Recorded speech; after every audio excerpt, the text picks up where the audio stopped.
PR পদ্ধতিতে নির্বাচন ও জুলাই সনদ সহ ৭ দফা দাবি পূরণ হলে জামায়াতে ইসলামী যে কোনো সময় নির্বাচনের জন্য প্রস্তুত বলে মন্তব্য করেছেন দলটির সহকারী সেক্রেটারি জেনারেল অ্যাডভোকেট এহসানুল মাহবুব জুবায়ের। সকালে ডিএমপি কমিশনারের কার্যালয়ে জামায়াতে ইসলামীর ৫ সদস্যের প্রতিনিধি দলের সাথে ডিএমপির বৈঠক শেষে একথা বলেন তিনি।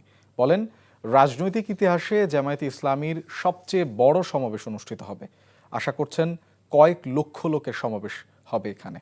বিএনপি সহ ফ্যাসিবাদ বিরোধী সব রাজনৈতিক দল ও সংগঠনকে সমাবেশে দাওয়াত দেওয়ার কথা রয়েছে।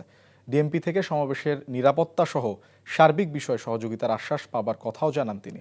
আগামী ১৯ জুলাই সোহরাওয়ার্দী উদ্যানে জামায়াতে ইসলামীর সমাবেশ অনুষ্ঠিত হবে।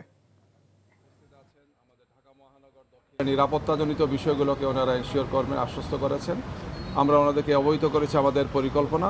আমরা ফার্দার আর ওনাদের সাথে যোগাযোগ রাখবো। ওনারা পরিকল্পনা নিচ্ছেন, আমাদের কিছু পরিকল্পনা আছে।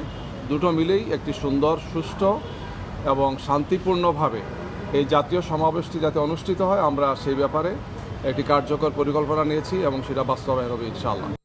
বান্ডেল থাকলে প্রতি সেনমানিতে টাকা বাঁচবে। বিকাশ সেনমানি বান্ডেল কিনে জিতুন প্রতি লেনদেনে।